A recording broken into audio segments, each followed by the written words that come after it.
Pam Moses and Amy Hagan. Good morning to the both of you. How are we doing? Good morning. Good morning. We're putting together some final things here today for our interview to fill you in on not only the last month of activity, but things moving forward. And let's start with last month in June and what took place, month of activity, and just some numbers that the Taylorville Food Pantry can share with the community. Yeah, so when it comes to our June numbers, we served 392 households. We served 1,050 individuals.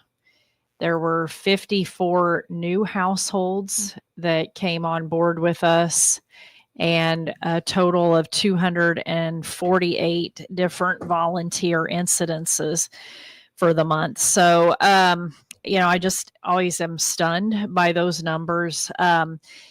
The number of households that we served last month was actually down slightly from 2 months prior, and as compared to last year as well, which is trending in the right direction, as is the number of individuals served.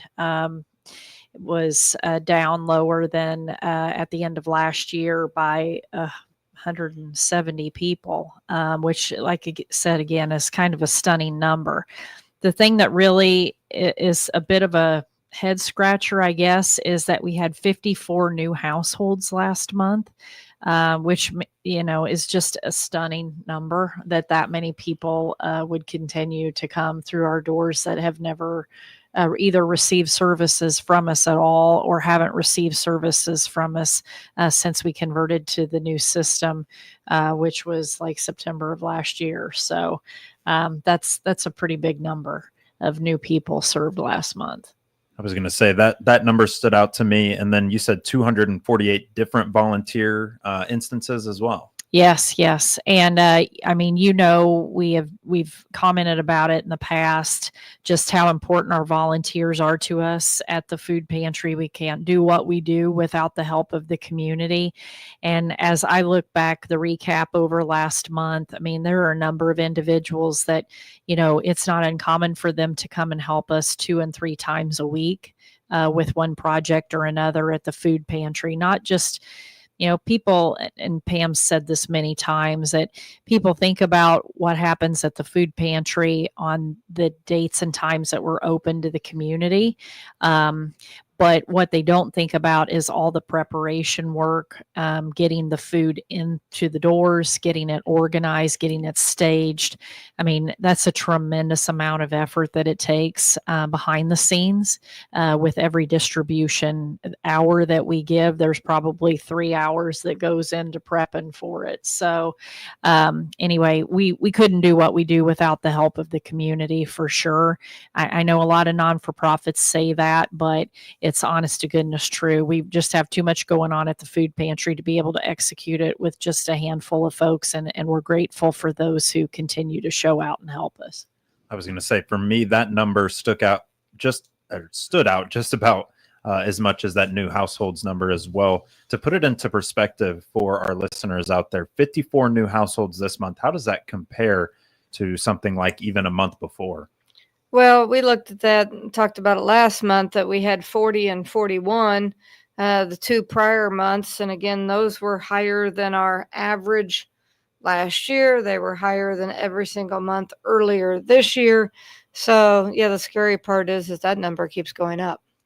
But all of a sudden, your numbers of individuals might kind of wane a little bit, but a new household might join. And so it's just kind of an interesting that you bring that to us here today, with new households increasing, but then maybe overall need has decreased a little bit. Well, absolutely. And what's kind of strange is usually our summer months spike. Kids are home from school. There's more families. The number of total individuals goes up a little bit because we bring in more families. And this year it's not showing it for whatever reason. But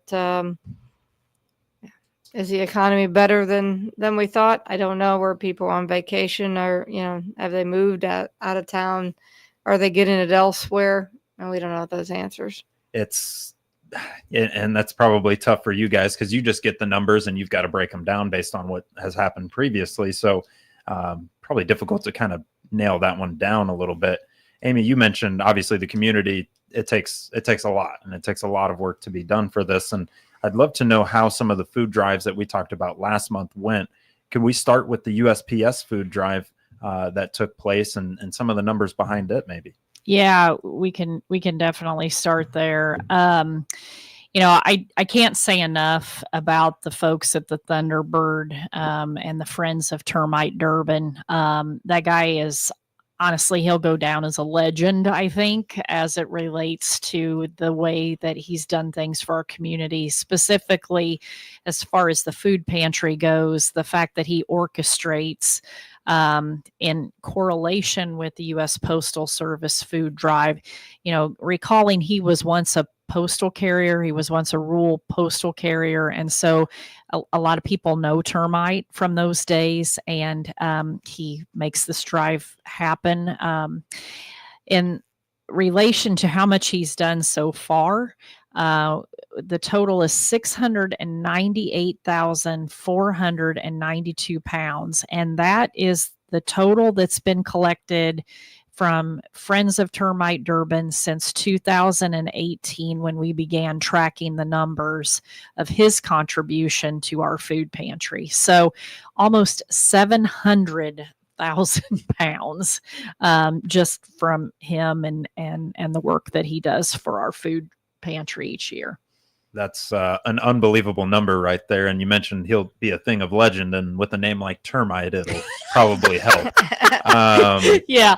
Well, you asked specifically about the 2025 drive, and there's a placard at the Thunderbird Lounge that you can go visit when you go there to I guess eat and drink and things at the Thunderbird. But the 2025 total is 61,501 pounds. Now, Termite is an extremely competitive individual, so him knowing that number was like literally about 4,000 pounds shy of the 2024 number. I don't think sits very well with him.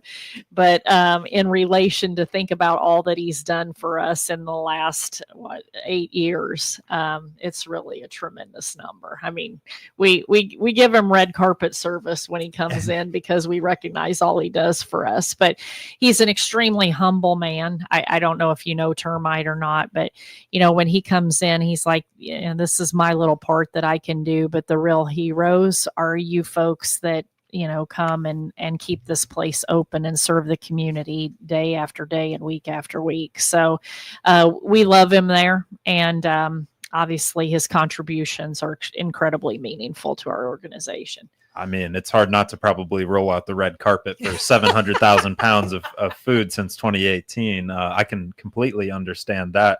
That has to be, in my estimation, your biggest drive of the year.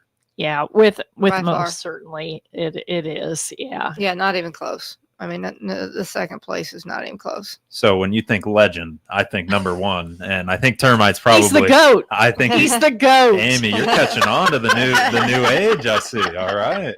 He is possibly the greatest of all time. 2018 with 700,000 total pounds, or nearing that mark. I mean, he's just off. And then this year, to hear that he's competitive, maybe in 2026, we'll have a very surprising number come out of him then. Well, as I say this, he'll probably come in on Thursday night and present me with a check or something to make up the difference, so we can be at a nice round 700 to go into next year.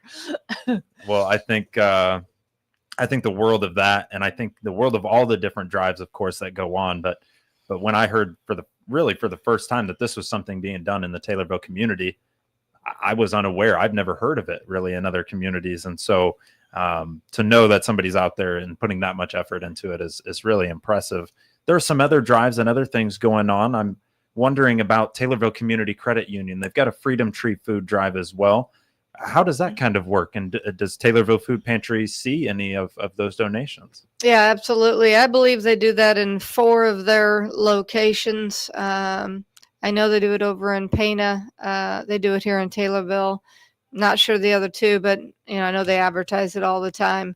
But yeah, we have been the recipient of the Taylorville portion for a number of years. And Will and Constance over there, they they call us every year, and we come take a picture, and we take it out, weigh it. There's usually some monetary donations as well. So, and again, that's just collected in the foyer of their bank, and every year for 2 or 3 weeks, and then they call us up and we go pick it up. So, yeah, there's a lot of them around in the neighborhood. We have, of course, in the spring, there was the Boy Scout drive. The Kiwanis do there 3 times a year. I think it's May, July, and September. They do it right out front of the radio station, and they usually have a pickup there with the tailgate down, and you just drop it off on your way by. They'll take financial donations as well, and then they bring them on over. They do those on Saturday mornings of those months. Not sure the actual time, but 8 to noon or 8 to 10 or somewhere along that line, and then they just drag them around the corner to the food pantry and get them unloaded. So, yeah, I mean, there's a lot of groups, a lot of school groups, and theirs are usually later around the holidays. On that, I know the St. Mary's School, the junior high, I believe the FFA has done it. The high school student council has done it. So numerous different groups. We get some vacation Bible schools that have participated in different years. Not this year, but Manners Park used to have an evening where you bring a can of food for entrance into the park pool. Obviously, with the park pool down this year, that's not an option, but they usually have something for us every year. So a lot of different groups out there. It is a community. I think I learned about just about 3 or 4 different drives right there. I remember we had talked a little bit about the Boy Scouts a few months back, and then the FFA probably about the same time ago back, and didn't realize St. Mary's or the Student Council, Vacation Bible Schools, didn't know about Manners Park Pool.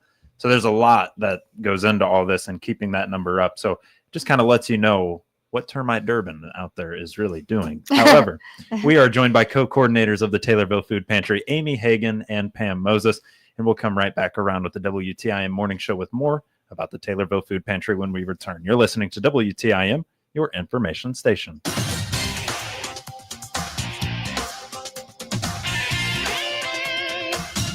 WTIM.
WTIM.